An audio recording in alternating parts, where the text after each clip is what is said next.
It's 2026, Sarah. We're back. We Welcome. are. I'm excited. I'm excited for this. Yeah, no kidding. From snowy Indianapolis to sort of less snowy, but we should have more snow, Colorado. It's been an interesting snow year for us. We have not skied yet, but oh well, you know.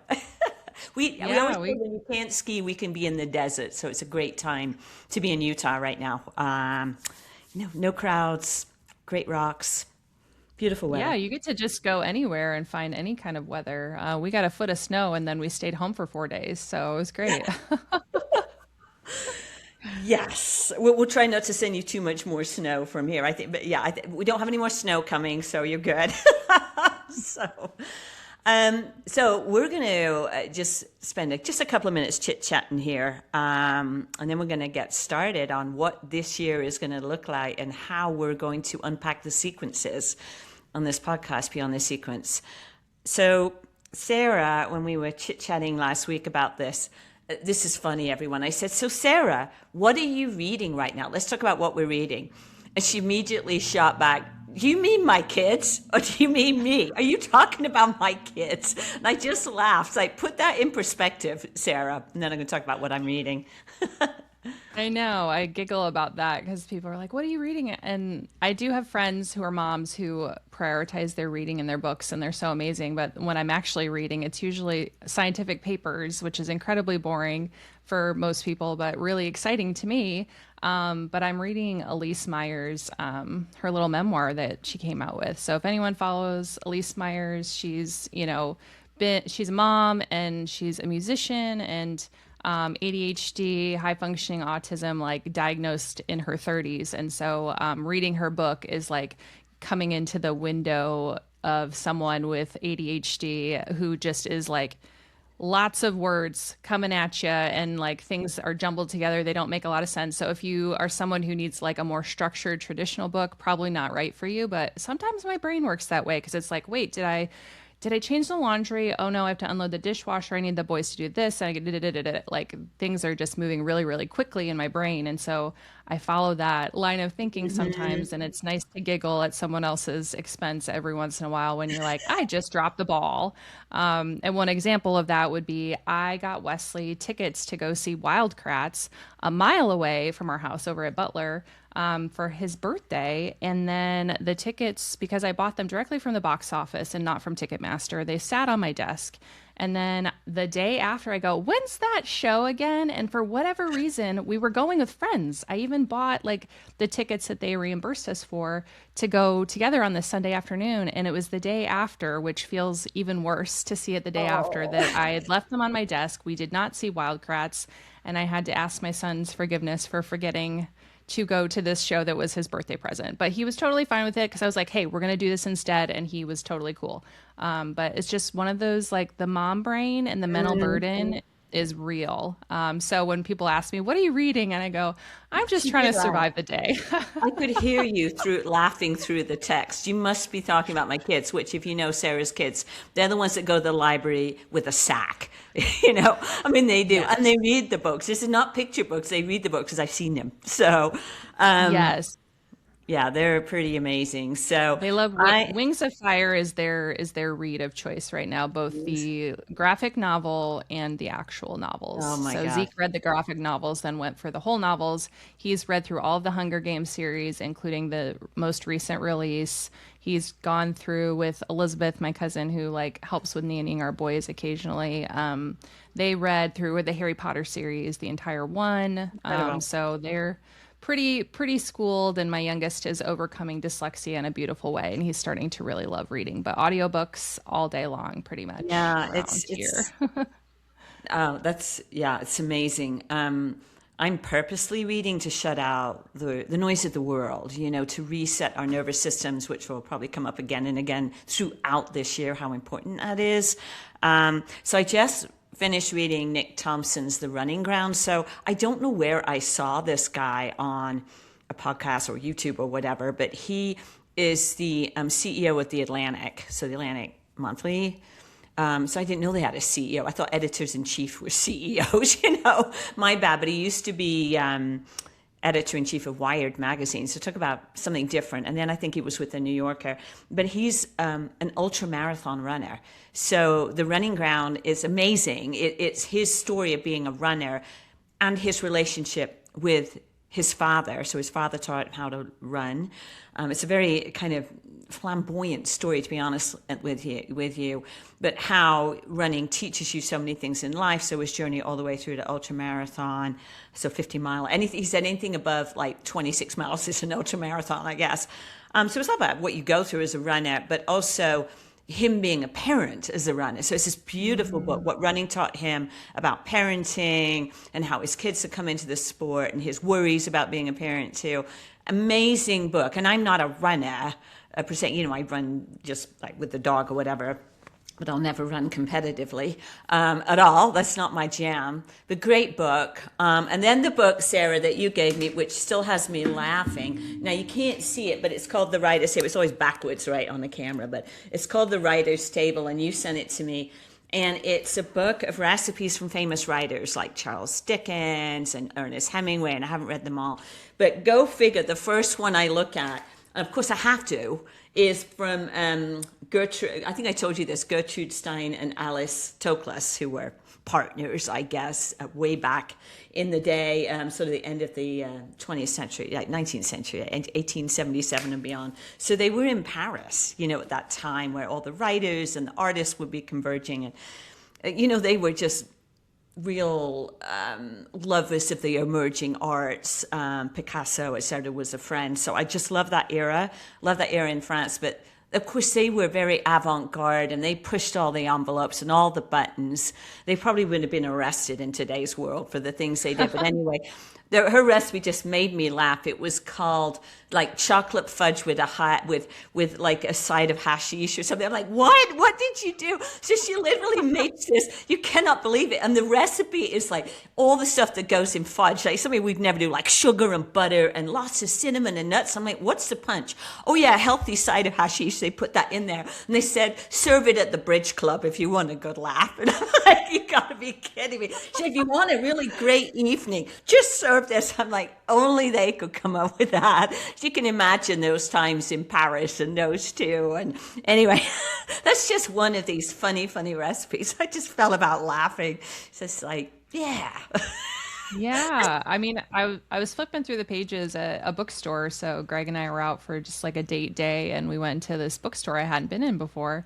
And I was flipping through that, and I was like, "Oh my gosh, Paul and Amanda, I think would enjoy this." And we don't partake, by the way, but you're right. It was actually hilarious, and the fact that they use writers from all over the world, and you know, historic, many of them historic, right, as opposed to modern day, and so it's just amazing. So thank you. Yeah, That's what I've read.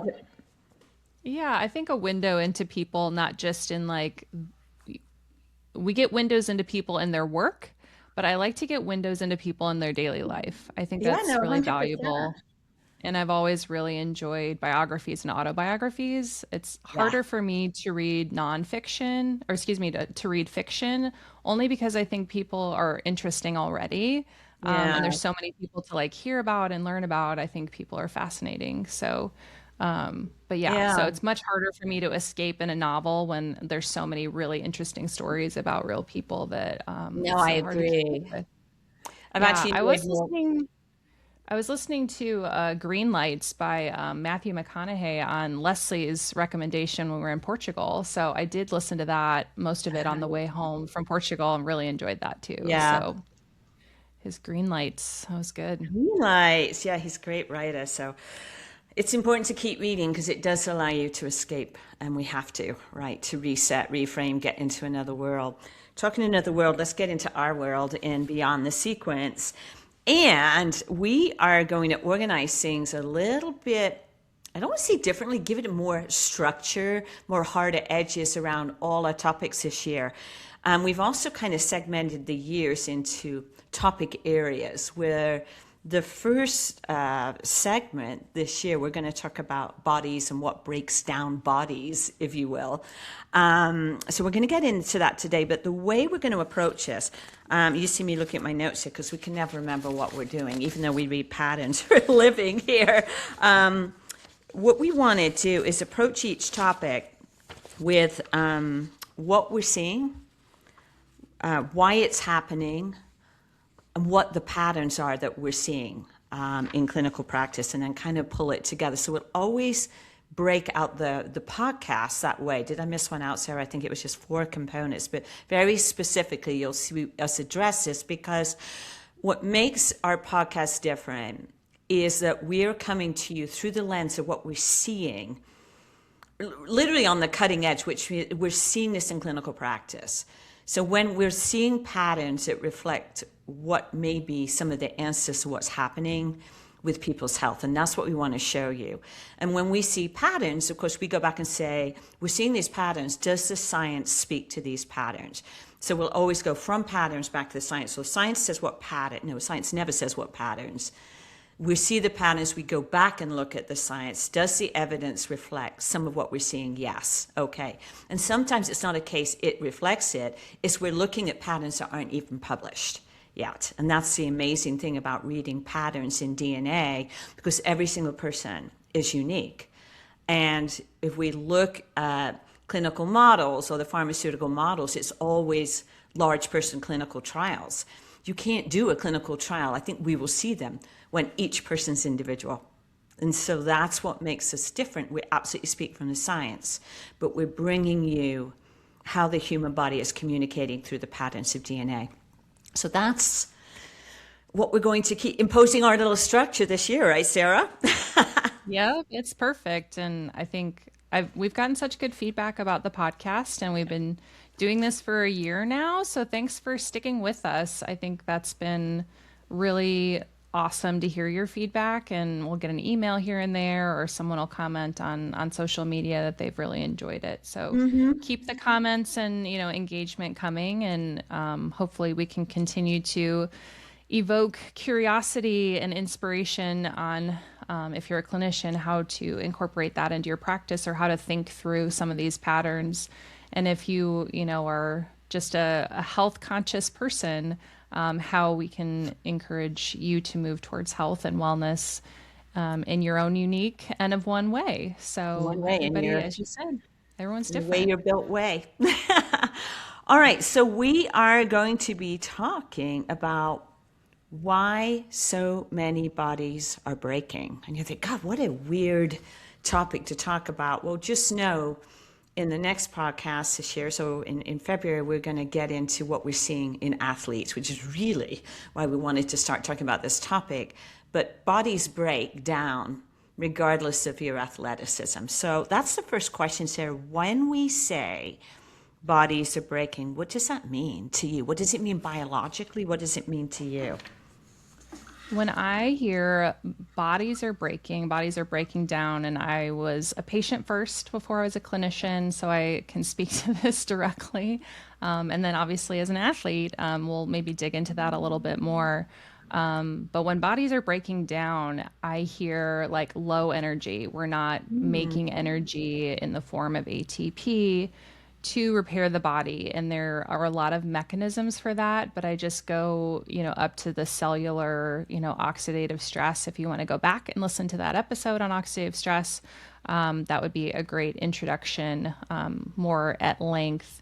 But yeah, if we don't have the energy, the resources to repair the body, because the body's going to break down, body's going to rebuild. It's designed to do that. It's just part of our biological process. But when we are not repairing and the body's breaking, the check engine lights on constantly, or we've got a flat tire, or some, the alternator's not turning over in the human body, what do we do next? That's the part that we go upstream for, that might be prescribed a medication to deal with the thing that has broken. Would you agree with that, Amanda, or expound on that?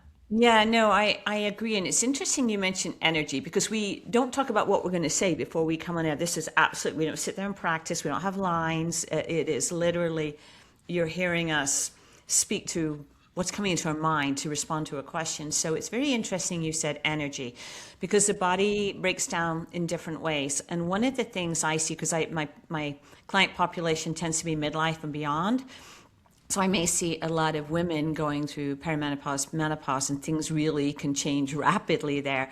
But one of the things that comes up a lot is lack of energy, right? And it is nothing to do with poor fueling. The way I'm seeing it show up is they feel lack of energy because they have a flat affect. We call it anhedonia or anhedonic, right?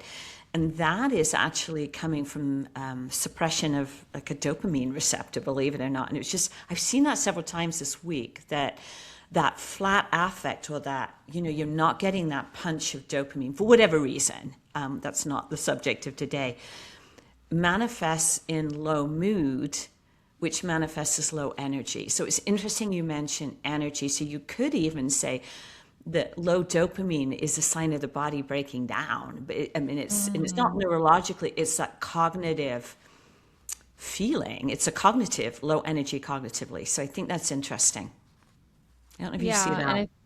I think piggybacking on that, you know, what I see when bodies are breaking down, high stress, I think is currently one of our biggest contributors to the body breaking down, Mm-hmm. because when we are overly stressed or consistently stressed chronically, and our current day and age political climate is very oppressive in that way. I'll just call it what it is. It is. We're constantly under stress. It's going to strain methylation. It's going to then increase oxidative stress. And we've got more, I'll say it, metabolic trash to take out day Yeah, to that's true. day, purely because of stress. That's before we've talked about nutrition, before we've talked about movement or any therapies or supplements, anything like that, is purely how the body is handling stress. And everybody's a little bit different, N of one, on your stress resiliency. And so that's maybe, you know, we're dietitians, we work in the nutrition space, but from a pure gene expression approach is, how are you handling your stress, and are Mhm. you able to have moments of escape, whether that's reading or, you know, for me that's volleyball and that's having my cup of tea. What are the ways in which you can recover from stress as well, in order for the body to not constantly be under that chronic check engine light on. Yeah, it's a really interesting thought, you know, because we mentioned stress. So we want to just tap a tiny bit. Well, this may get really scientific really fast. But you mentioned the methylation cycle. Okay, so it's our favorite, the methylation cycle. When we understand it correctly, and not a single mutation, everyone, you're not diagnosed with MTHFR. It comes with you, people. And it works with a lot of siblings. So, when did we talk? We talk about that all the time, like methylation. But how does stress put a demand on the methylation cycle? See how you want to go at that one, and I'll piggyback on it. Yeah, I think it uses up our nutritional resources with B vitamins. Magnesium is a big one, mineral wise. So then you're left, you know, you're left wanting. And then we have a rate limiting step, if you will, if we're missing some of those cofactor nutrients. So stress is going to increase demand for fueling, is the reality. And I give this example sometimes of if your body's a train, and your train is on the track, you're going, but the more stress you have, the faster your train's going to go. And so you either need more fuel, you're putting in your coal for your engine to go faster, or you have got to slow down. So you have to either add more coal, aka more fuel, or more supplementing those nutrients and cofactors, or you have to figure out how to manage your stress better. But this is not a negotiable. It's going to crash down eventually. And there's a reason that high stress jobs result in, you know, more cardiovascular disease. We're going to have more endothelial tissue breakdown, both in the microbiome, but also in the vasculature. So we need to be thoughtful about how we're using our stress budget, if you will, and choose our battles wisely. Because if we're doom scrolling and, you know, reading the news about all the awful things, and I'm not like, but also, what are you going to do with that information? And my husband and I talk about this often, because he's a very like bubbly, happy, optimistic person. And right now he's just really struggling to maintain his like bubbly This personality. And part. I'm like, well, if we're losing a Greg to the world right now, like Yeah, what hope do the rest of us have? So I'm it's just very like, honey, true. like is, what are we going to do with this information? And being really thoughtful to go, if this isn't something I can do anything about, I need to turn it off, or I need Mhm. to slow down the amount that I'm consuming, because knowledge for knowledge sake is not necessarily helpful. It's same thing with if we were to drop a bomb of genomic information onto a patient without giving them some type of action plan, that's not going to help them. That's just knowledge that now that they have that they don't know what to do with. And so I Exactly. think seeing things come into the body, into our eyes, into our ears, we need to guard that really carefully. We do.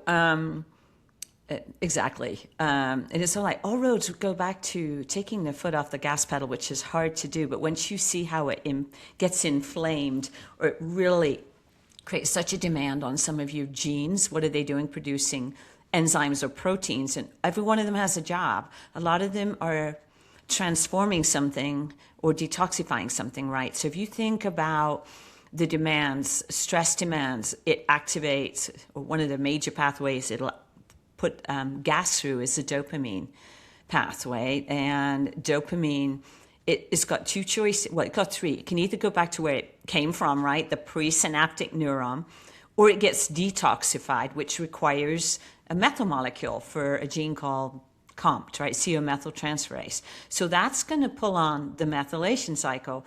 Or if you want to really get amped, it's going to produce norepinephrine and epinephrine. That also requires a methyl molecule. There's only so many to go around, right? Plus, you need methyl molecules to produce creatine for muscle synthesis or repair. Hello. And then poor histamine also needs a methyl molecule. So why is it that people who get stressed suddenly say, why do I have these rashes? Or why is my gut changed? Or why do I have thyroid issues? Migraines. Migraines is a classic. There's only so much pressure you can put on the body and on a cycle that produces a molecule that you can see. We've named like 4 genes there, or 4 processes already that need this methyl molecule. There's only so much to go around. So what do? Give it more B vitamins, give it more food to rev it up, or do you take the pressure off? Is there a shot for that, Amanda? Because I think A shot? Americans would get in line for that too. No, because we're all different. So how's your shot going to be different from mine? It'd have to be titrated differently, right? So Well, we need more methyl molecules to we keep all need of more those methyl things molecules. functioning. We And well, those we, foods, if you go back to our, either our folate conversation or our methylation conversations, so your B12, your folate-rich foods, we've just largely stepped away from a lot of folate-rich foods. Lentils, eat more lentils. lentils, mung beans, chickpeas. We don't care how they come in. If they're in a can, if they're frozen, just they're one of the best sources of Of the methyl course, your molecules. dark leafy Yeah. greens, your choline, your egg yolks, and your beets. Beets, and their greens. Not for everyone we know. We're just sort of letting you know, like there's this mangoes, or tomatoes. There's just this group of foods. And nuts and seeds. And yeah, nuts and seeds and sunflower seeds. Yes, nuts and seeds. Best supplements out there, nuts and seeds, people. Yeah, particularly sunflower seeds, when we're thinking neurologically, they're fabulous. So, all right, so we kind of said, what do you see? What do bodies look like they're having a harder time when they're under strain? Here's a good one. In your clinical work, what patterns are standing out? So we see, we've answered one of them, right? That you see ATP. What are you seeing if you kind of pull out from a pathway or cycle? What about how somebody shows up? We talked about stress. Anything else that you see? Bodies breaking Yeah. down. I think right now, I was just talking to some colleagues last night at a dinner that one of our supplement companies was hosting. and we were talking about like long COVID and mast cell activation, Ehlers-Danlos patients. Mm. Those that clientele is coming out of the woodwork right now, I think, in the post-COVID timeframe, with long COVID, Mhm. and it's exacerbating the ability for some of their tissue to repair. And so we're Yeah. seeing, those who are predisposed to connective tissue disorders like Ehlers-Danlos. I don't necessarily test for those connective tissue genetics, but we look at the repair genes with your Mhm. collagen or your MMPs, which are zinc Exactly. dependent. When we have some of those connective tissue disorders and we have MMPs that are zinc dependent, but we're high stress, what mineral gets depleted when we are high Ooh, stress, ooh, Amanda? ooh. Zinc and Food. magnesium. Ooh. So the very minerals that we need Yeah, to, good point. repair that tissue to prevent injuries, is depleted just from that stress response. So really 100%. thinking, I was just talking to one of my pro athletes this week about that, and she's had so many recurring injuries, the poor thing.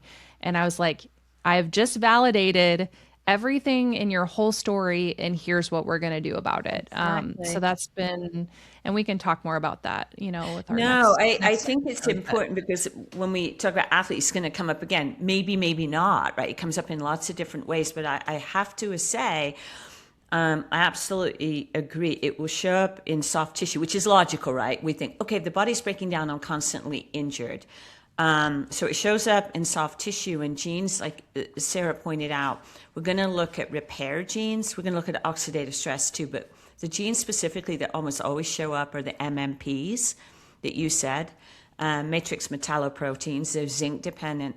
They have a sibling or a cousin, right, that helps keep them in check, and it's often dysregulated as well. So we know someone's potentially in trouble when we have those MMPs. Often think MMP1, and the offset is TIMP4, TIMP4.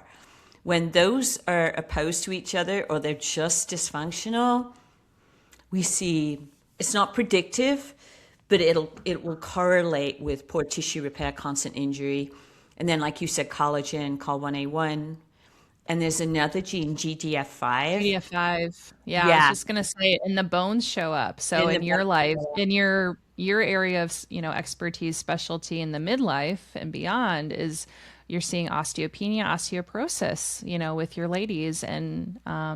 even vitamin D deficiencies for unknown reasons. Because it doesn't make sense in the genes, but then we're like, why do we have low vitamin D? Well, what's the inflammation? What's the stress? Happening to the body, that 100%. it's breaking down and not repairing itself. And those are the things that we do so well in genomics. And I wish we would see faster collaboration with some of the medical community, because with some of the case studies you've presented, it's worked beautifully. So I don't know if you want to mention that a little bit more and into how you're doing that. But it's, anyone who's got osteopenia, osteoporosis, I'm like, go to Amanda. She's amazing. And that's her wheelhouse in the midlife and beyond. So We'll do a whole session on that, maybe, right? Yeah, the GDF5, but here's the thing. Those genes may actually be functioning. Maybe there'll be a little bit of dysfunction in one of them. But if you come in with the blowtorch of oxidative stress, it doesn't matter what the tissue is, right? It can be vascular tissue will break down. We're talking more structural tissue, but sure enough, and what happens, like with the group of individuals I work with mostly, especially when they're going into midlife, things change in the body, men and women, fat gets redistributed. So now we're going to work harder at the gym, right? We're going to do orange cereal, whatever, CrossFit even harder. We're now going to run a marathon, especially if you've got dopamine disrupt, because then you're going to run even more, right? Because you can't get away from yourself, right? yes, Woohoo! It's like, I got a high when I do this, and then they can't walk, And then the so breakdown. then we have the breakdown, then we can't repair, and the older you are, Sarah, you're not there yet, but you can hear our parents and grandparents saying, yeah, when you get older, it takes longer to repair. It's 100% true. And it doesn't matter how well you nourish or how great your physical therapist is, your body just takes longer. So take care of yourself, and your body will always Yeah. signal when you're pushing too hard. The other thing, we'll talk about it a lot more, I think, in our next episode is, so much of the structural pieces are poor posture, right? And poor structure, body structure, which is often ignored until you're inflamed. And then we get you back, so you can perform again, but we haven't actually fixed the dysfunction of the posture, right? Hip to knee or whatever. So that's something for the athlete piece, I think. Yeah. The What about pat you, so Amanda? Any patterns stand out for you in addition to things I've already mentioned, or we cover those? now I soft tissue weight Mm. gain. Um, it we yeah. How do we want to talk about those same MMPs that we talked about are actually responsible for rebuilding membranes of all cells. And when you're stressed, stress can show up as inflammation, it can show up as weight gain. It doesn't really matter. Stress is going to find an aperture. And those MMPs are interesting as that stress shows up in weight gain or change in distribution of fat cells. Those MMPs, they're working to rebuild the membranes or expand the membranes of the fat cells to be able to store more information, more energy. And when they're disrupted, they also go into overdrive. They will damage, they'll create damage there in the adipose tissue that creates an inflammatory response, that creates oxidative stress, and round and round and round and round we go. So we feel that weight loss resistance is an inflammatory issue. I don't want to say disease, inflammatory issues. And at the heart of it can be those matrix metalloproteins causing a lot of disruption. They'll signal to the immune system, help, help, help. Immune system gets involved, histamine gets involved, and we have a full firestorm. So I do see weight gain, autoimmune, same thing that we're bringing in, we're signaling to the immune system something's wrong.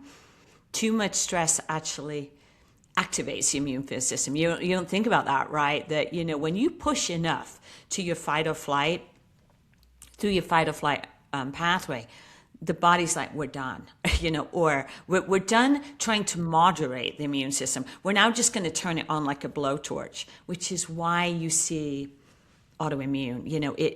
It's not, hey, this causes that. But stress, we know that. We see people walking on in. Why is there so much hypothyroidism? Why is there lupus? Why are people just showing up with rashes, eczema, right? Psoriasis, psoriatic arthritis. And sometimes we're just not looking as to what's the root. So I see that. And of course, anxiety.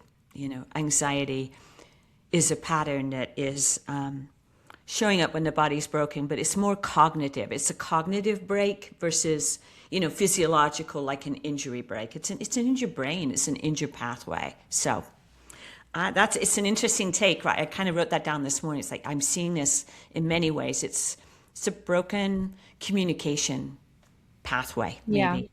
Yeah. Yeah, and I think some individuals, myself included, I have to be very thoughtful and intentional about no, stop and eat lunch. Where you're just pushing and working through lunch. And if you're not eating, 3 meals a day and you're snacking and you're living off of cortisol, that's a recipe for, insulin resistance and declining, hormone balance over time. And so those are things, eat those balanced meals and eat them consistently, because living off of cortisol and stress and having high stress jobs and, energy drinks to try to solve a problem when we just need to fuel better is something I see often as well. And it's such a temptation to go, but I'm focused and I'm working hard, but It's so go true, downstairs, Sarah. take a breather. I work from home, take a breather, like sit down at the table, eat your meal, or, escape into your favorite TV show for an episode and, then get back to work. Well, and I too, this is where Dr. Stacy Sims works is so amazing, especially for all women. You don't have to be athletic, but she's just so insightful because she's a PhD. She's a researcher, researching women and watching what happens when we impose things like time restricted eating or cold plunges. into this routine, and it's good for you, and you biohack and you'll lose weight and you'll optimize this and optimize that. She said, not so fast.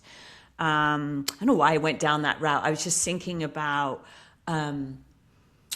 missing meals. That's really what it is, because it's so easy. And honestly, I see it with older people. So my parents, that you lose appetite as you get older. And so it does become harder to really focus on that, even if you had that habit of eating 3 meals a day. But trust me, with a French father, no person in France misses a meal. This is not a problem in France. As my mom would say, there's no sooner you're sitting at one meal, we're talking about the next. I'm like, well, isn't that just grand? Food I is love important. that. Yeah, I It know. is important. And I think Stacy Sims and the cohort that did the roundtable discussion in the Diary of the CEO podcast. So Brilliant. here's one recommendation is the Diary of the CEO podcast, whether on your podcast app or on YouTube. There were 2 episodes back in October that were about 3 hours long each, and they're just hashing out. There's They're like 4 or hashing out. 5 amazing women's health practitioners, including Stacy Sims. Stacy. So please go listen to that if you're a female. If you're a male and want to understand your female counterparts better, listen to that, because we just Yeah. are lacking so much women's health research, and they really shed some good light on the advances and things that we're seeing, especially for women going to peri and postmenopause. So Yeah. Yeah, it was an epic, 2 epic episodes. And I think they said in the history of the podcast is not that old, just a few years maybe. It's a great podcast. Those 2 episodes were the most downloaded ever. That's how I'm impactful not it was. surprised. Yeah, They were yeah, it was incredible. great. I could not get enough. I was like, can we make this like a Yeah, Netflix series? Because that's how yeah. good it is. Mandatory listening, everyone. I think I send pretty much There's your all my homework. clients. Yeah, this is when you listen, and they love it, and they learn. They don't have to listen to me. So we kind of mentioned this a few times, but let's bring it out like right on the plate. Why does modern life overwhelm the body's recovery systems? We've touched on it, right? But let's kind of go back, and why does it overwhelm us? Yeah, I think with so many shifts in how we do daily life, for example, I grew up in a small community in Southwest Michigan, rural, lots of farming and everything. But when your family's from there, we've got not my family farm, but one of my best friends, the family farm is, 200 years old, and that you grew up there, you stayed there. Everything now, people move for jobs so often, and everything is very transient. And so not only are we moving, and that includes stress and changes in like the cost of living. If you move from Southwest Michigan to San Francisco or, Washington, D.C., like these moves are very epic in changing those stressors, but you're also increasing the number of connections that you have with other humans. And so your community, your social community went from something really small. And I went from a class of like 87. We moved when I was 16 to Plainfield, Illinois, outside Chicago, and I had a class of 694. Oh my goodness. So talk about a shock to the social system in a big way, but we haven't really spent a lot of time thinking about, well, our social circles used to be so much smaller because you didn't really move all over the country, all over the world the way that we can now, which is both amazing and accessible. But we've added, the internet, we've added social media. So we're just sort of bombarded with ideas, opinions, and what's happening in the world all the time. And I don't know that our bodies are made or have even adapted yet to being under those levels of stress, to both like stay connected with these people from your childhood, from that small town, to having moved. I mean, we've moved and lived in different cities, from Chicago and Dallas and Minnesota and Indianapolis, in stints in California. Like we've moved all over just in our almost 20 years of marriage. But that's not how it used to be. Yeah, and I think it's a really interesting point, like an overwhelm of inputs for sure. Because and Dr. Joe Veltman taught us many years ago, our genes have not evolved to process the sheer environmental burden. We're not talking about glyphosate, there's that too, but environmental burden is the total amount of inputs. You and I grew up in classrooms, you're old enough to have not had the internet, right? We had books and pencils or pens. We had ink in England, all right? We had ink. We had to write in pencils, but in elementary school, we did joined up writing, right? Or cursive, you call it cursive, but we had to write with a fountain pen. Can you believe that? Wow. And see, And so, of course, right. Yeah, my oldest is 12 and they're not even teaching cursive right now. yeah. And I think that's a lost thing because he's asked me, he's like, Mom, my handwriting is so bad. Can you teach me cursive? And I think our brains work differently with cursive versus Yeah, print. because And it's I a think that, creative, right? hmm It's a creative. No, we would have, you would laugh. So ink pen, we call them ink pens. And the fountain pens, if you know, they have these beautiful tips. You have different widths of tips, so you can have this beautiful writing. So we were taught to write with fountain pens, but there was an art. First of all, you had to get an ink cartridge. So loading this into your pen, inevitably, there'll be splotches and splots or what have you.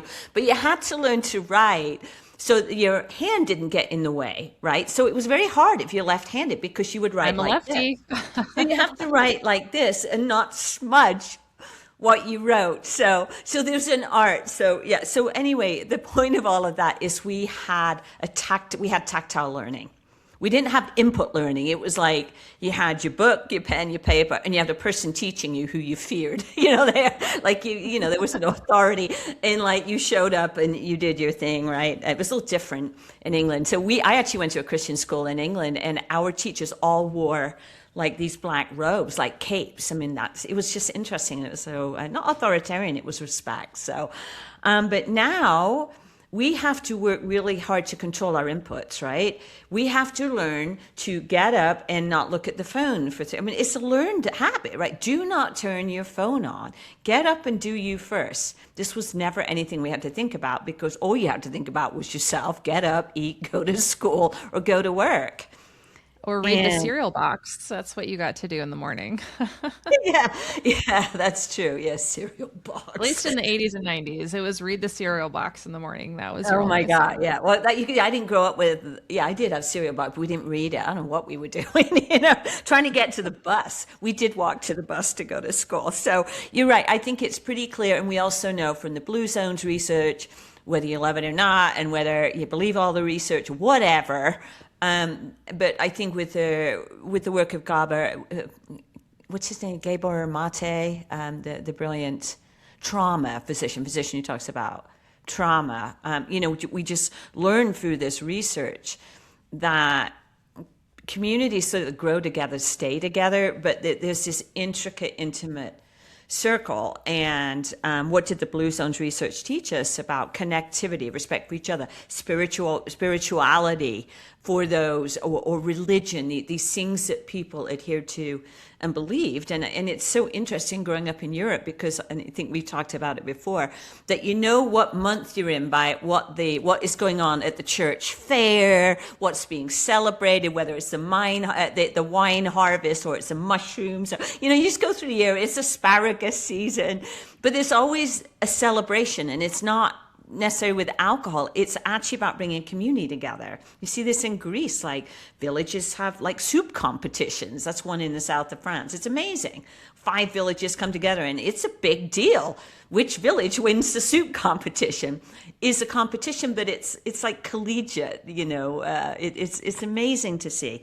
So we've lost that because now everything's online or it's a competition, and yeah, we get it. Well, So and I think we have more probably acquaintances than we do genuine friendships and oh, connections with 100%. people. And that I do grieve that, the friends that I've had in the cities that I've lived in, they've been best friends and it's not that we haven't had an issue. It's just that we don't see each other every day. We're not part of each other's lives. We're not seeing each other's kids grow up to the degree that we were when we were living in those cities. And there's a Hmm. grief to that. And also a Yeah. pressure to somehow stay connected.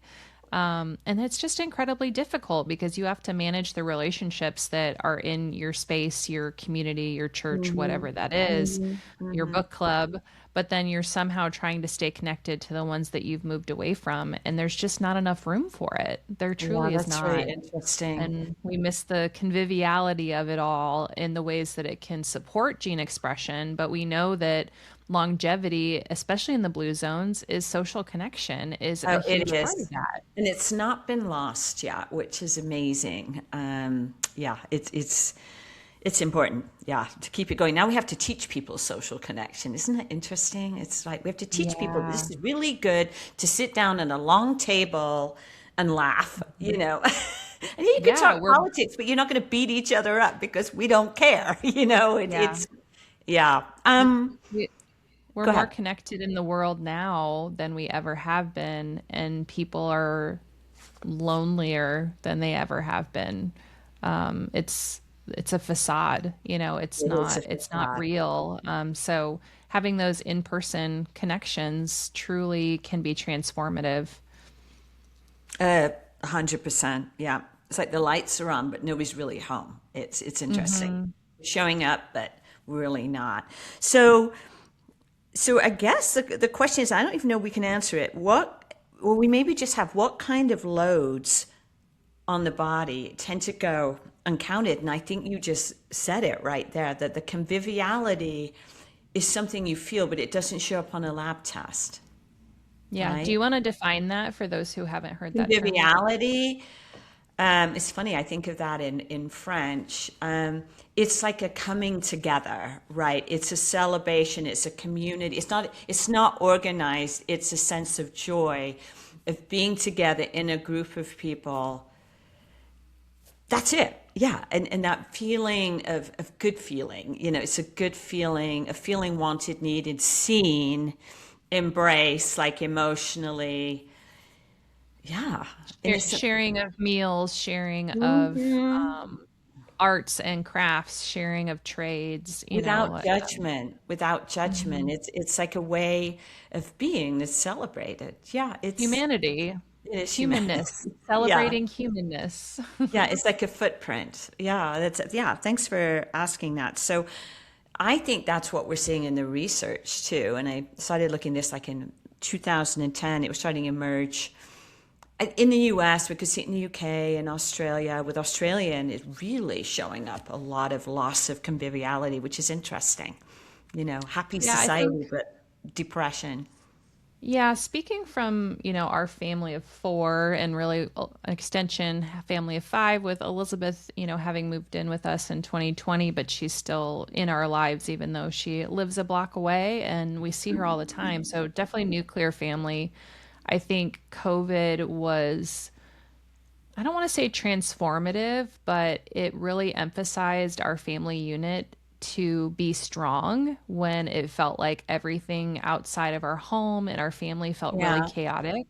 yeah. So, in that way, COVID maybe strengthened our family unit because so many things got canceled and it was just our family. And, we were at home doing remote learning, and I'm triggered by that because we had I a foot saw of that the other snow and day. three and a half days of remote learning again, which is not, is not a good use of student time. I don't think virtual meetings are Yeah. helpful for families and they're not helpful for children. But like, give us the work, we'll submit it, and help our kids with that. But aside from that, I think it gave us an opportunity to reflect on what was important, and I feel very strongly that our kids highly value our family being together. And so I'm Mhm. very grateful for that time to have spent together. And I was also working on my dietetics program during COVID, and Right. this isn't a official research thing that I was able to publish, but I did a survey of families who, spent however many days per week having family dinners. And the family dinners and Oh, the I remember research that. around sitting around the table, having family dinners, greatly improves, family dynamics, confidence, reduced, mental health challenges, et cetera, et cetera. We're not surprised by these. But when it's not COVID time, we're back, to regular life. Families are going to sporting events and, other things outside the home to where they're not actually sitting down and having family meals very often. And so there's a disconnect there, intentionally or unintentionally, with the busyness of life. And I'm definitely someone who wants family dinners, tries to prioritize family dinners, and evening commitments stress me out a lot. Where it's like, we've got this thing and that thing, we got to go here, we got to do that. That is not a lifestyle that I want. So I've been dreading my kids getting into like the Sport. age of sports and being the taxi driver. Thankfully, we haven't had a lot of super interest in sports, for better or worse. But our family prioritizes family dinners a couple nights a week, and sometimes we'll watch a show together instead of like sitting at the table. But you know, 4 out of 7 days are family dinners where we're home and we're not out and about or we're not doing I something think else. And that is so important, Sarah, and that's mhm. conviviality on your doorstep. I have to really kind of chase that one, add a sort of a chaser to that one, if you will, in that I'm just looking at a case right now with a young teen who we know is struggling with eating. Um, and parents sent over, I rarely will look at a food log. It's just not part of my thinking is that, hey, what are you eating? I mean, it's important, right? But I don't need a food log in any way. They sent me a food log, and what jumped out to me is, why is this teenage girl preparing all her food by herself? Like, don't you Mm, sit down and have family meals? And I've realized as I've looked at some families, they're not. The kids are family meals is who's ordering from Uber tonight. They may eat yes. together, but they're dialing in their meals. Or it was just astounding to me that I suddenly realized by nature of what this young person was eating, they were preparing all their own meals. And yet the issue underlying it all was mental health. I'm like, oh my gosh, and I could see it. It's an Yeah. incredible case study that obviously is not going to be discussed here. It's for us clinically, but how that shows up, it was amazing. So conviviality is, now I've linked it to depression. I've linked it to young people, and you saying, listen, I think that the family meal, whether it's lunch together on the weekend or one meal a day during the on the weekend, what have you, is critical, because it's actually turning on those oxytocin genes, the compassion genes. It's actually getting your head out of inputs and into what is happening right now. So I think that's really Yeah. important. Big time. And I think for kids too, piggybacking on teens and just as a mom of, an almost teen, 12 and 10-year-old, almost 10-year-old, and our kids going through COVID where my husband was working, I was in full-time school, it was like unlimited access to screens. Yeah. We've largely walked back screen access for our kids because it's really all they think about, unintentionally, Oh not yeah. malicious in any way.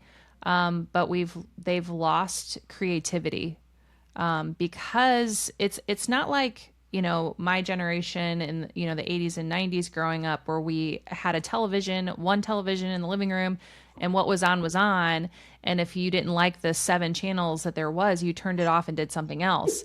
Our It's like kids that. have, it's like you can stream any Anything. variety of things at any moment. And so, because of that, there's no like, well, everything that's available is boring. I'm going to go do something else.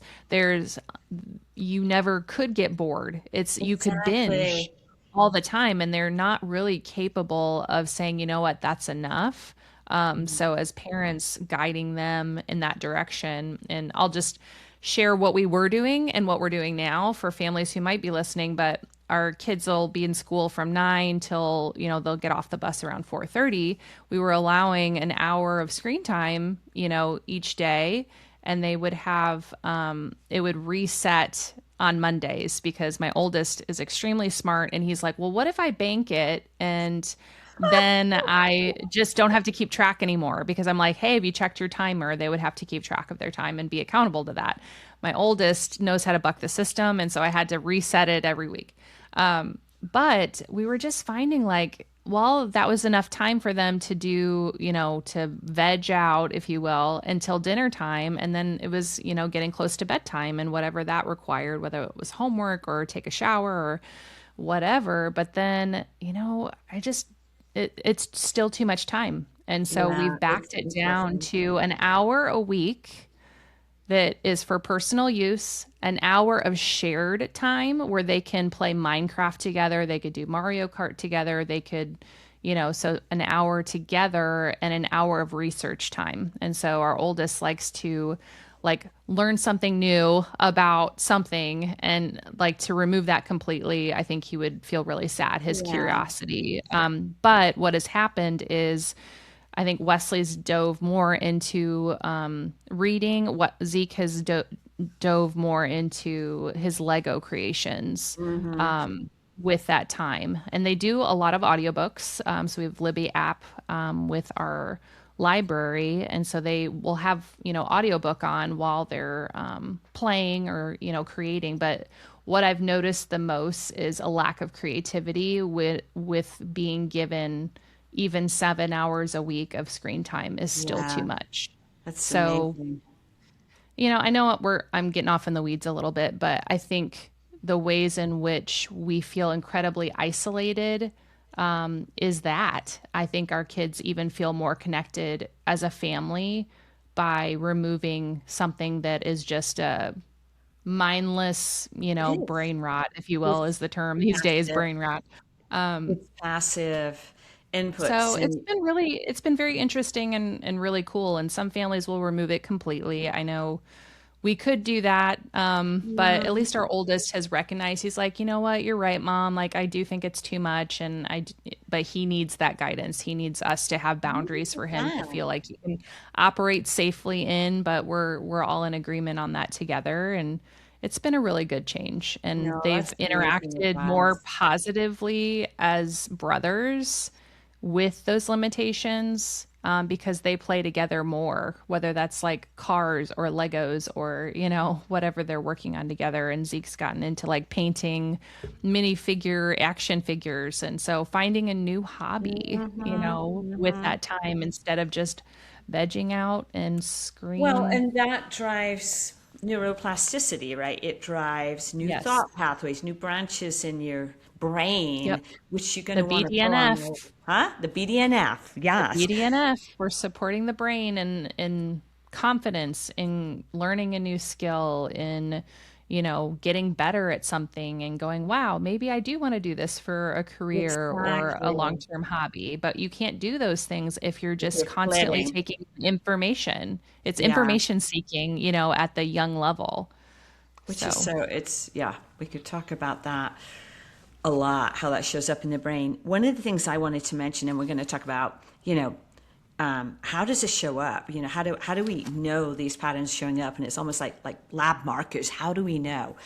But one of the things that I'm seeing, because we're both working genomics and DNA, and I'm now working also in epigenetics. So epigenetics, it allows us to look at wear and tear in the body. And I was actually listening to a podcast last night. It was a brilliant way of helping us understand, why is epigenetics useful? How does a broken body show up in epigenetics is really the question. And what epigenetics allows us to look at, it's like a climate. Like if you look at labs, they're like the weather forecast for today. Your DNA sets you for life, if you will. But when we look at labs, we talk about next, it's like your weather forecast. Epigenetics is like your climate, and it allows you to predict is it not a good word, to really forecast into the future where the body might get into trouble.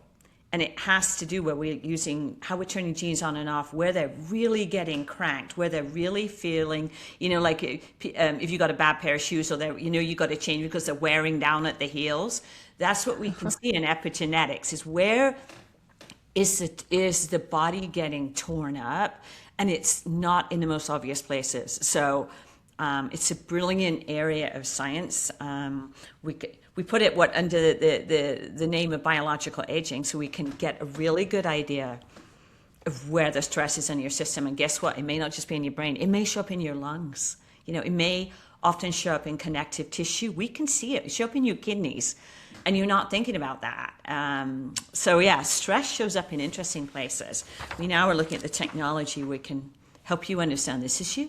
What do you want to do about it? When are you going to take your foot off the gas? So, all right. So what are the patterns we recognize? Like, what tells you the body's ability to repair and recover is falling behind? How do you know? Like we said a lot of things, like, but what do you test for, or you even test for? We have conversations we already know. How are you validating these patterns, Sarah? What do you look at, if anything? I mean, I can do a lot by looking at someone's genetics with or without lab, blood testing or urine testing. And so I have clients who are like, let's test all the things. But I also want to respect budgets too, and go, you know what? I think let's try this out first with what I see in your genes and all of the symptoms you've described, the goals that you have for yourself. And I think that we can see some improvements and we can kind of troubleshoot from there. Yeah. But when I see, an athlete this week who's got recurring injuries and, compromised tissue repair, but she's got a homozygous for manganese superoxide dismutase or MN-SOD, I go, Classic. ooh. Ooh. Yeah, I was like, there it is. Like that. It was very straightforward, very clear, not as complex as you would have expected. But, coming at the other end, she's just coming to me going, I want to go to the Olympics. How do I stop these injuries from recurring? And seeing that and going, I'm going to go right to glycidin for, to assess that. We'll try that out. There's other things too incorporated there, but just from a basic standpoint, she's super compliant with food, and that's not a difficult thing. Just giving her the direction, but then give it 3 to 6 months is the time frame that people start seeing those improvements. We'll reconvene and go, hey, how are you doing? How are you feeling? How's your soreness? How's your stiffness? How are and we can look at other lab values if we need to, but her gut was great. No complaints there. So that made it super easy to keep moving forward. But yeah, the superoxide, the glutathione, peroxidase, some of those oxidative stress markers, we can run lab values like the C-reactive protein, but I see so often like I'll see it in the genes, and C-reactive protein is not reflective of the inflammation symptoms my clients are getting or are saying that they have, myself included. And I don't know why. I don't know why that is. Now, some have really high C-reactive protein levels. Yeah, not but that there's often though, right? I would say it's often no. normal or less than one, and you think, but where I'll also look is because the immune system is very subtle, right? So the lymphocyte, neutrophil to lymphocyte ratio is usually when that starts to creep up, everything can be normal, like the CRP can be normal.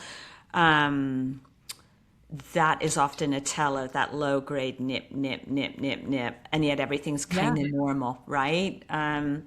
So it's Or insidious. or EGFR, we'll see, I know it's normal, but when you start see that number creeping down in someone who should be healthy, and you're like, That's a good point. your Yeah, kidneys are strained in some way, and therefore your blood pressure might be off, your electrolytes might be off, your adrenals might be right. off.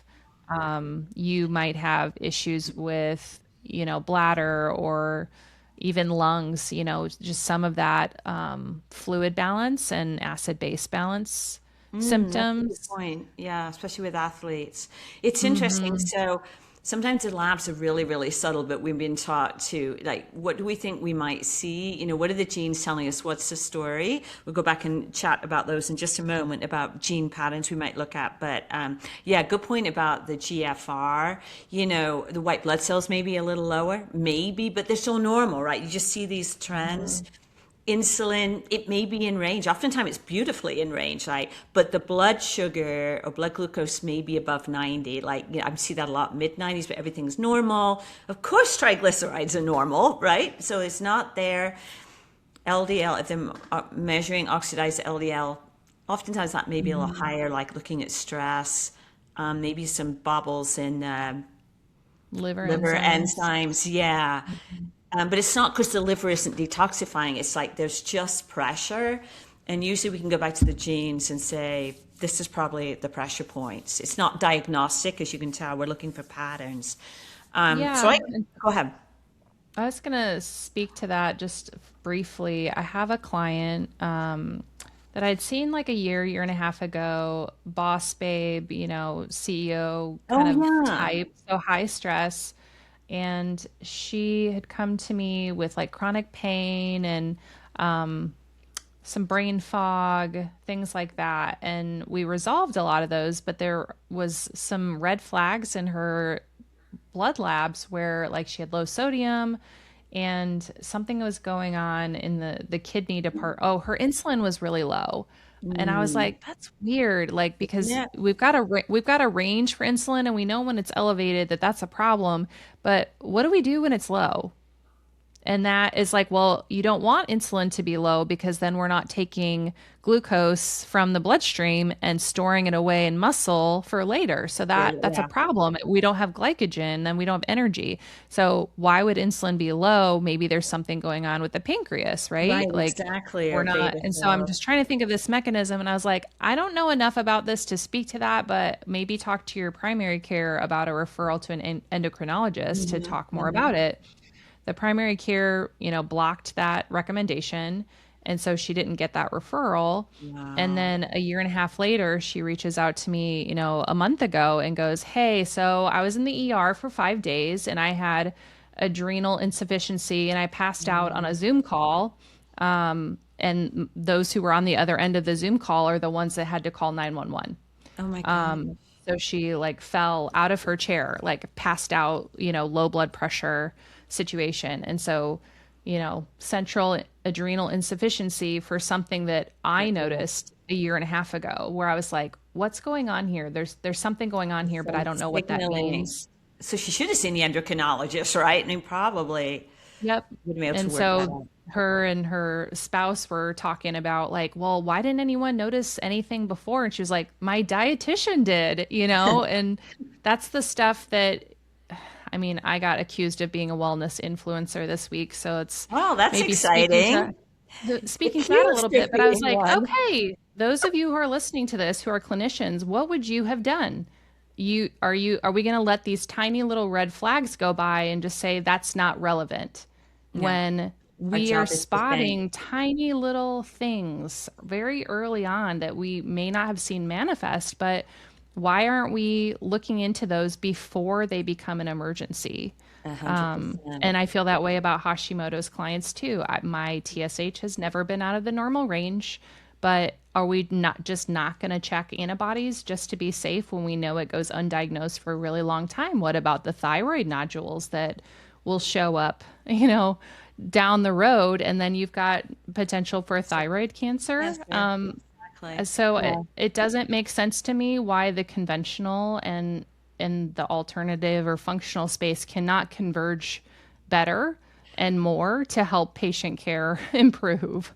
Yeah, it's interesting. I was chatting briefly with Christine Houghton the other day, and part of the issue is our jobs together, we don't work together, we kind of do, but is to think. I mean, when we show up for our patients, we are there to think. We are there to interpret patterns, explain things, make recommendations, and refer out, obviously, when it's not in our space, or give them confidence to go back and speak with their medical provider about, like, we need to run this one down. And I think one of the biggest issues why these things are left unsaid or unturned is because people are not thinking through the mechanisms. It's hard. What we do is hard. Biochemistry is hard. Lab values are at point in time. But as you're saying, like a low insulin is a sign to think. It's not a sign to write for another test. It may be, but it's a sign to go back and say, what is going on with this individual? What are the pathways? What are the systems? That we can at least form an opinion to say, it's not my space to tell you, but this is what you might want to have a discussion with your endocrinologist or primary or what have you. Yeah, I hear you. It's the same with low homocysteine. It's not always great. It's a sign that there's strain or demand somewhere, right? Or if that medication you're on is making you jump out of your skin, it was the wrong guess. See that all the time, right?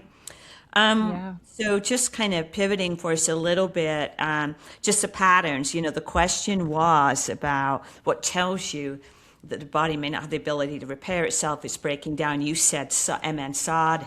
So we're talking genetics there. It often comes dysregulated or it's problematic with GPX. You said that, glutathione peroxidase. What I see so much more now is when I see those genes, at least MN SOD, and it normally has another, troublemaker along with it, not managing oxidative stress. If those pro-inflammatory genes are showing up, all the IL-6R, IL-1, TNF alpha, and then we have these regulators, SIRT1, the FOXO3.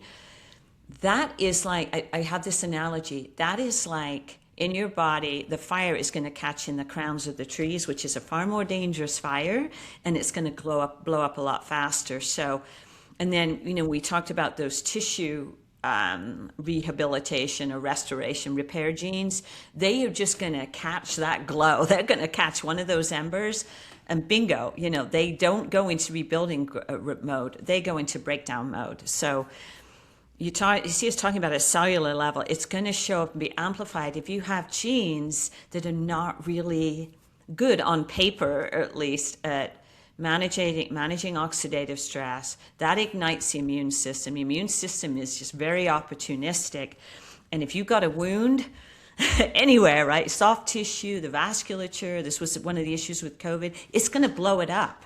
It's just going to catch that wind, and it'll find the weak spot, kidney, lungs, right, liver, brain. It'll find it, and it will show up that way. So what we're able to do is go back to the genes and say, are they being opportunistic? What role might they be playing, and how can we give them the support they need to do their jobs, or work around them if they're just not showing up to work? Mm-hmm. Yeah. Yeah, I agree. And even things like women with fibromyalgia, which is just such a catch-all for we don't really know what's causing your Like pain. IBS, right? IBS, IBD, or fibromyalgia. Yes, and I hear poor methylation. That's, I Oh, hear interesting. fibromyalgia. Well, think I can see about, that. so if you've ever read, acetylmethionine, SAMe label, to take it as a supplement. The three things that it can help with are chronic pain, liver detoxification, and mood. So if you're on a mood stabilizing medication, you don't want to take SAMe. No, Um, they'll never but get off the those, medication. They'll increase it for you. yes, but if you were to take SAMe, it is a methyl donor. We just talked about this at the beginning of the episode. And those who largely struggle with fibromyalgia might see that resolve. Now, that's not the, we don't want a pill for every ill. That's not the problem, the way that we want to solve the problem in the long game. But that is a clue to me that methylation is strained and it's showing up as physical pain because we are lacking in methyl donors. That is what's happening, in my Is opinion. that attached to COMT? I'm trying to connect it to the pain piece. How are you Mm-hmm. connecting that? Okay. Because Yeah. COMT, Yeah. if, okay, It can. yeah. Or Yeah. oxytocin. No, that's And interesting. supporting detoxification as well. Got It it in goes both into so places. many of those pathways at the same time. So just, Mm.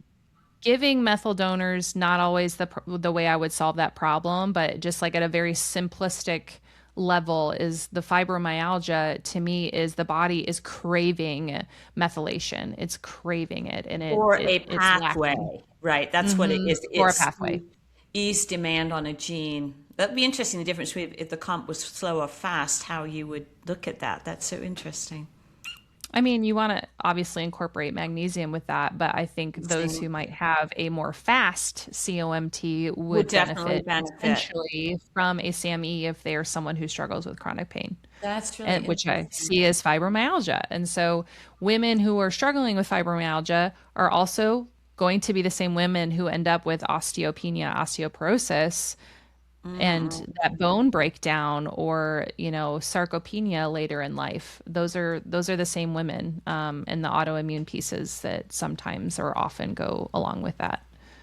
I'm also thinking there, like we kind of, it's interesting you went down there because we can, but we'll come back. With fibromyalgia, I also think about membrane sufficiency too with EPA, DHA, and choline, phosphatidylcholine, so that we Hmm. always protect the tissue, the integrity of the tissue. So there's like a structural piece and there's a metabolic piece. Interesting. What does the Yes, I literature agree. say? Was the literature saying anything? Is this something you picked up in patterns, and which is what we see? Or does the literature say anything I would around say this? a little bit. It's not a ton. I will have to go and refresh my brain on that, but it's something I picked up, I think, with myself. Oh, interesting. In my own Right. body with chronic pain is like, instead of, and we've talked about this maybe with the histamine episode, but it's like CME, instead of taking that ibuprofen, is kind of the swap for a nutraceutical approach versus, an NSAID. What's your So comp? Does your comp run fast or slow? I'm heterozygous. Oh, So okay. So yeah, and which is not fast actually or slow. well, it's the hardest one to teach because we don't know if it's swaying to red or green, like on the traffic light. I was about to say something in German. That happens all the time when I'm talking to you. I'm like, the traffic light came up in German. Like, no, it's not that word. It's this. Yeah, I am too, heterozygous. But if you're a high stress person, you're going to burn through your methyl donors Oh my faster. And gosh, so you that's are. the part. That's the part, I'm being an entrepreneur. I'm going to be stressing. I got, crazy boys, and my thoughts are going a million miles an hour, and so I think I tend towards fast in that vein. Yeah, yeah, no, that's true. That would be, and depending what's yeah coming down the pathway and what's beneath or and yeah, it's the most amazing complex. Dopamine pathway is probably the most complex to me to teach to navigate correctly, and of course it overshadow. It works side by side with serotonin, and they're like siblings that work together, but also get into fights a lot because they fight over the same molecules. It's amazing. All right, Sarah, we're getting towards the end here. So the last thing is, how do we guide how do we guide listeners? What is some of the takeaways? Like the topic was, why are our bodies breaking down? How do we sort of leave some parting thoughts here? Because we've touched on a lot of different ways we're looking at this.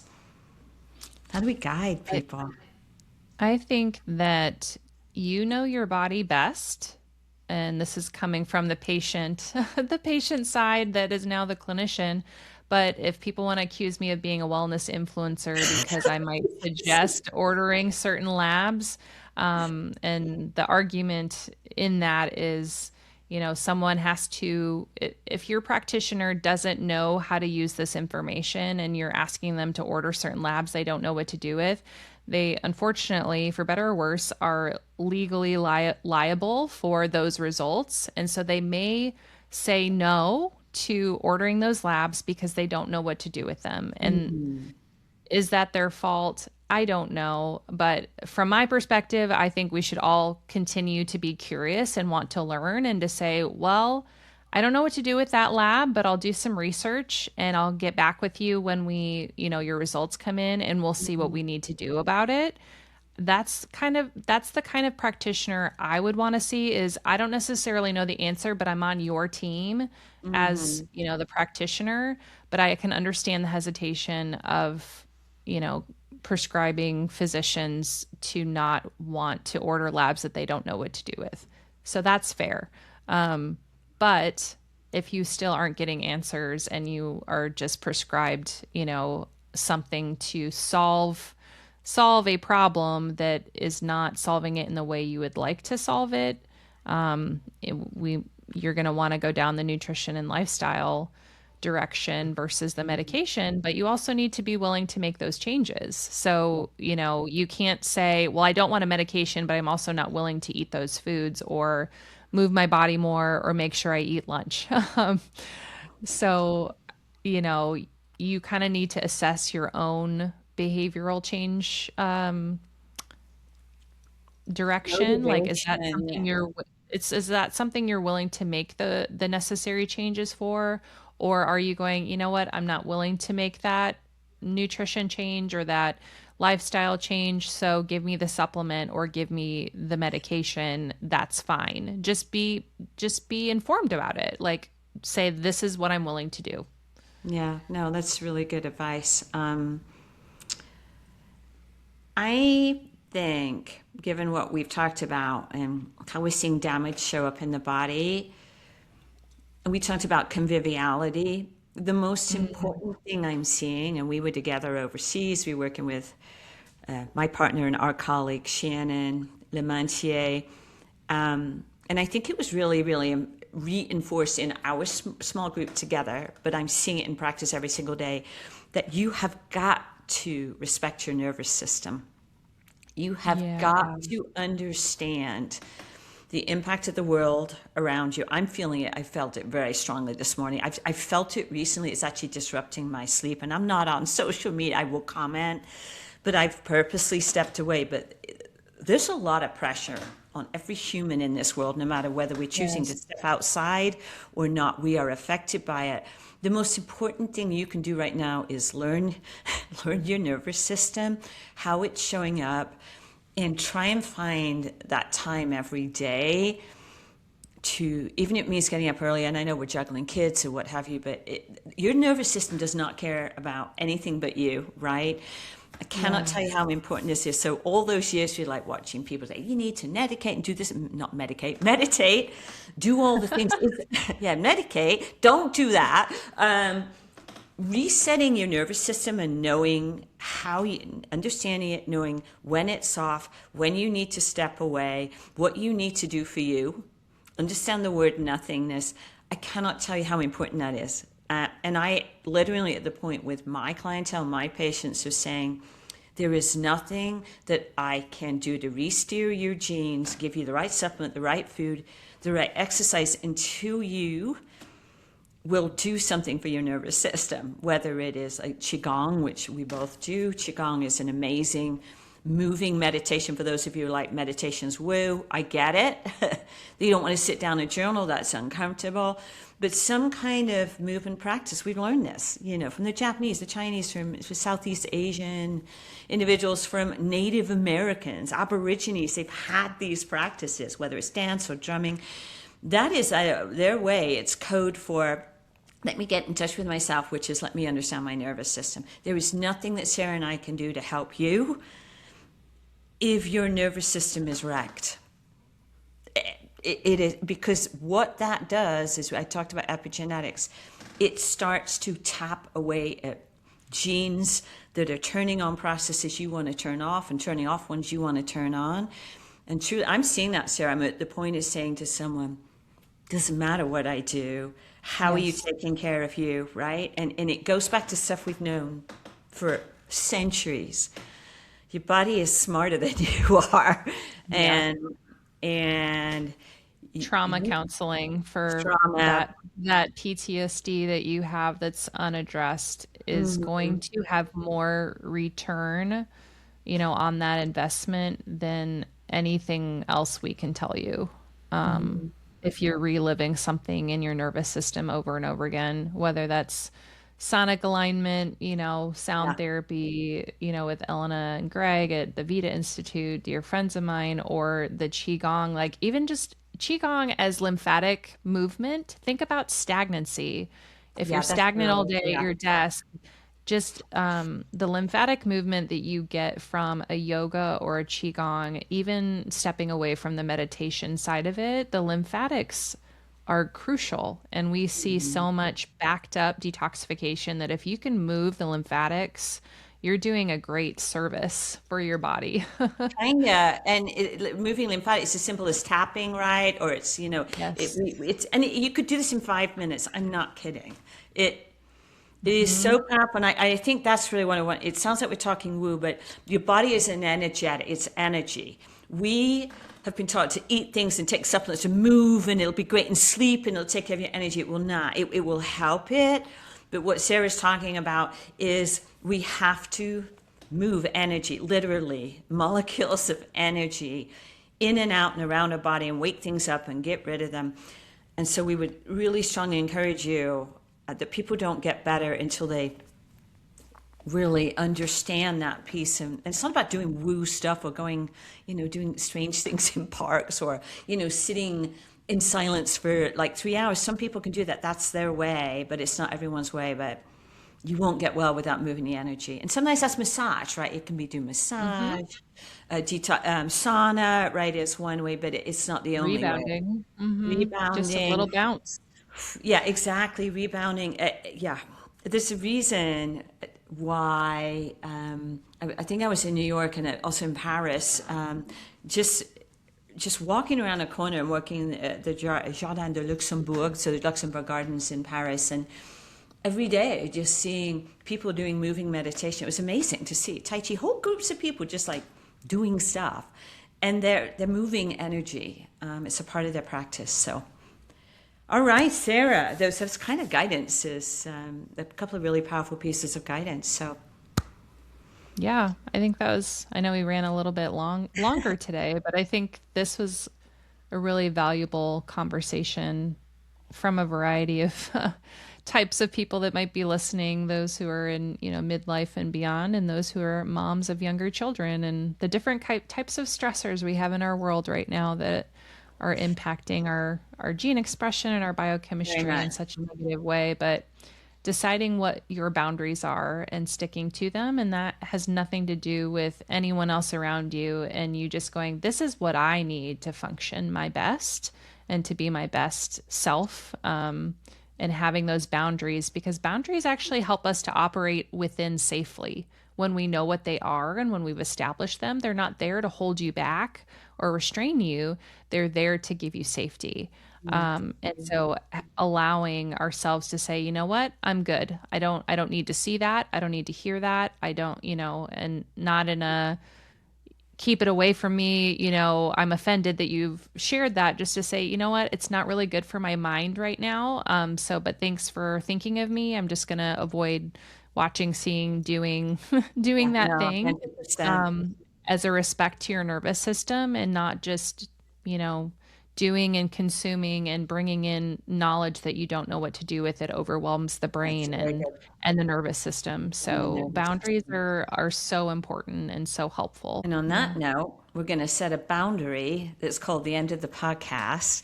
Uh, but in our next one, we're going to continue the body broken piece for Tees in one of your major areas, which is athletics and people who are competing, whether on the weekend, one day, or like your elite and pro athletes. So that's where we're going. Thanks for listening. Great conversations here, all the way from funky books we're reading or not reading, building Legos, to setting boundaries so your nervous system can reset. We'll see Yeah. you in the next session. See you next month. Thanks for tuning in, and we will catch you next time. Bye bye. Bye.